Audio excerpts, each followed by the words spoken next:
Voici la correction de la partie 1, automatisme, du brevet des collèges de maths qui est tombé en Asie le 15 juin 2026. Première question, on te demande une écriture scientifique.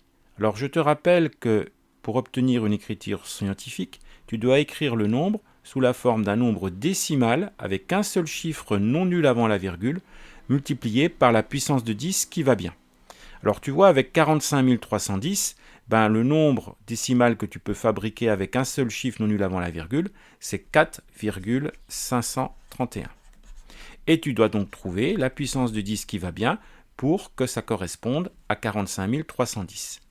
Alors si tu pars de 4,531 pour aboutir à 45 310, tu dois décaler ta virgule vers la droite de 1 rang, 2 rangs, 3 rangs, ça ne suffit pas, il faut encore rajouter un 0, c'est-à-dire 4 rangs. Décalage de 4 rangs vers la droite, ça veut dire qu'en exposant de ta puissance de 10, tu mets 4, donc 10 puissance 4. Donc si tu regardes, eh bien la bonne réponse, c'est la réponse B. Question 2. Une forme développée de l'expression 4x-3 facteur de 4x plus 3. Alors, pour trouver une forme de l'expression développée, première possibilité, tu remarques ici, tu vois que tu as 4x, et là aussi. Là, tu as 3, et là aussi. Avec dans la première parenthèse un moins, et dans le deuxième facteur, dans la deuxième parenthèse un plus. Donc ça, c'est une identité remarquable. L'identité remarquable, c'est a moins b facteur de a plus b. Et ça, tu dois savoir que ça fait a carré moins b carré. Donc par conséquent, si tu remarques ça, pour trouver la réponse, qu'est-ce que tu vas faire? Tu vas faire 4x au carré moins 3 au carré. Alors, 4x au carré, alors attention, c'est 4x entre parenthèses au carré. Moins 3 au carré, donc 3 au carré, ça fait 9. Ici, quand tu vas élever 4x au carré, tu dois élever au carré le 4 et le x. C'est-à-dire que tu dois faire 4 au carré, 16, x carré. Donc le résultat, ça te fait 16x au carré moins 9. Par conséquent, la bonne réponse, c'est la réponse C. Alors, tu peux procéder différemment. Si tu n'as pas vu l'identité remarquable, tu peux faire une double distribution. Donc, je te montre cette deuxième méthode. Alors, tu vois, tu fais 4x moins 3, facteur de 4x plus 3, et tu fais ta double distribution. Donc, je te rappelle que pour faire une double distribution, on va distribuer 4x ici sur 4x et sur plus 3. Alors, quand je dis distribuer, ça veut dire que je fais des multiplications à chaque fois. Et puis, le moins 3 qui est ici, pareil, on va le distribuer comme ça. On va donc faire des multiplications. Allez, c'est parti. Donc, 4x multiplié par 4x, ça va faire 4 fois 4, 16, et x fois x, 16x carré. Ensuite, 4x multiplié par 3, ça va faire 4 fois 3, donc plus 12x. Ensuite, c'est moins 3 maintenant qu'on va distribuer. On va faire moins 3 fois 4x. Donc, moins 3 fois 4, moins 12, moins 12x. Et puis enfin, pour terminer, on fait moins 3 fois 3. Moins 3 fois 3, ça fait moins 9. Alors, tu remarques que 12x moins 12x, ça va disparaître. Et donc, tu retrouves bien 16x au carré moins 9. Question 3. Un pavé droit pour dimension 4,5 cm de long, 4 cm de large et 10 cm de haut. Et on voudrait bien trouver le volume. Alors, pour le volume d'un pavé, c'est pas compliqué. On multiplie ensemble les trois dimensions. Donc, pour trouver la réponse, ici, on va faire 4,5 multiplié par 4 multiplié par 10. Alors, le plus simple, c'est peut-être déjà de faire 4,5 fois 10. Parce que 4,5 fois 10, ça fait 45. Et donc, ensuite, il faudra encore multiplier par 4. Pour multiplier par 4, tu peux doubler deux fois. Donc tu fais 45 et 45, ça fait 90. Et 90 et 90, ça fait 180. Donc 180 cm3, et bien c'est la réponse A.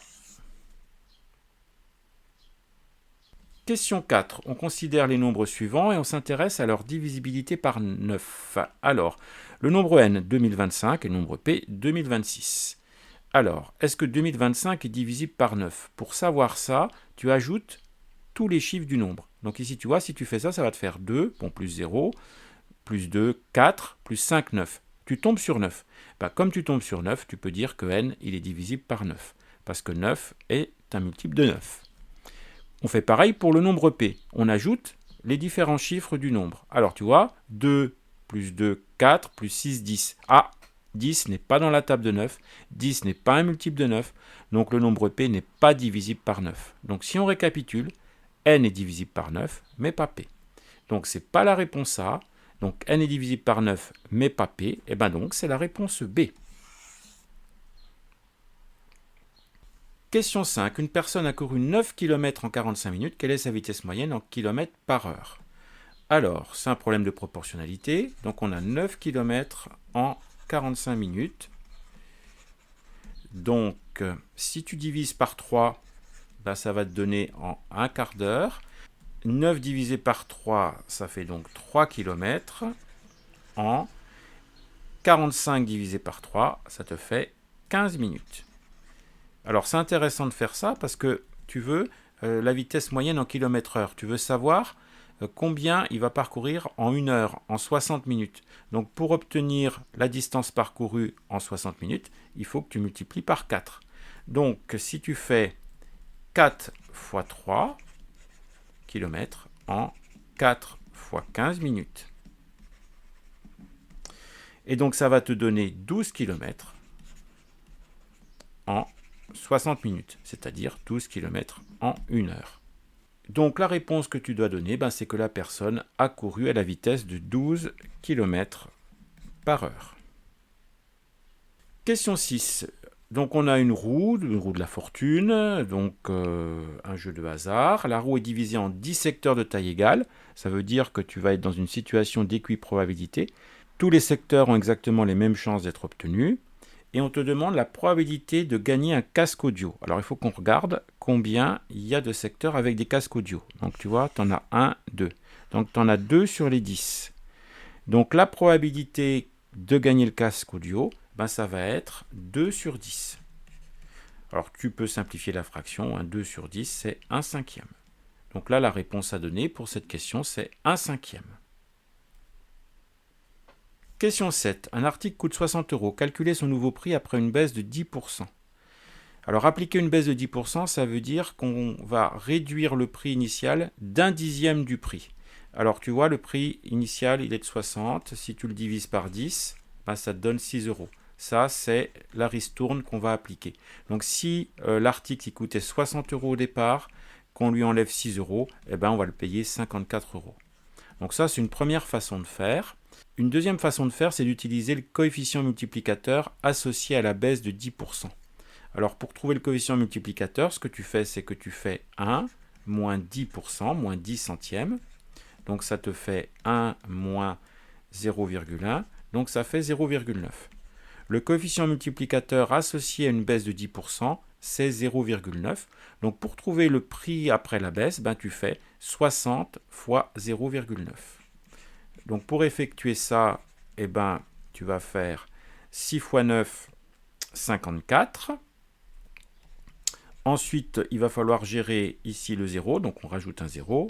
Et après, gérer ici la virgule. Donc, on avait un chiffre après la virgule.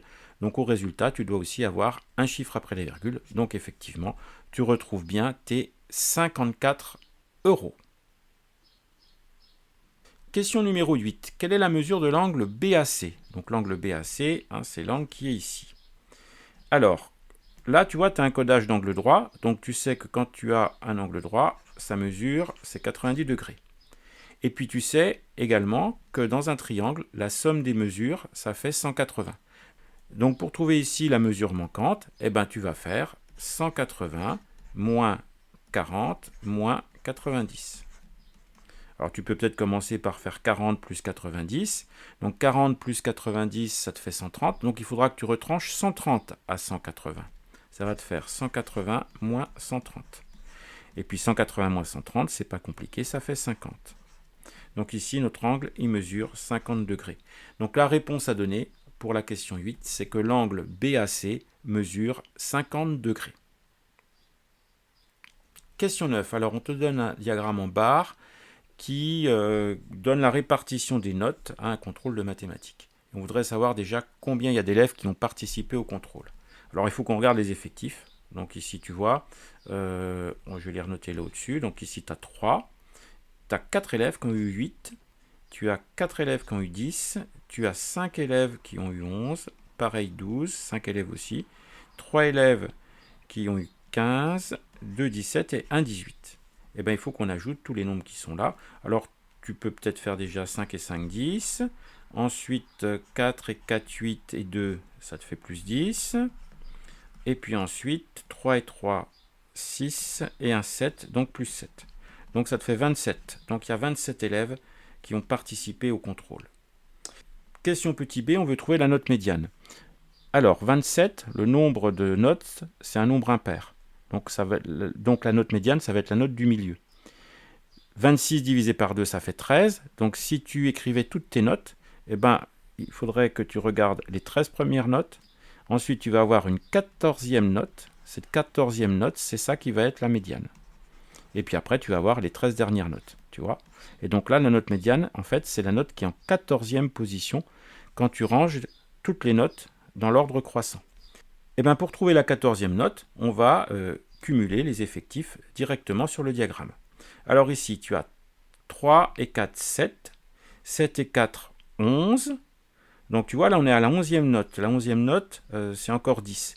Et après, si tu fais 11 et 5, ça te fait 16. Donc ça veut dire que la 14e note, elle est ici, elle est dans cette colonne du diagramme en barre. Donc ça veut dire que la 14e note, c'est 11. Donc ta médiane, tu vois ici, ça va être 11.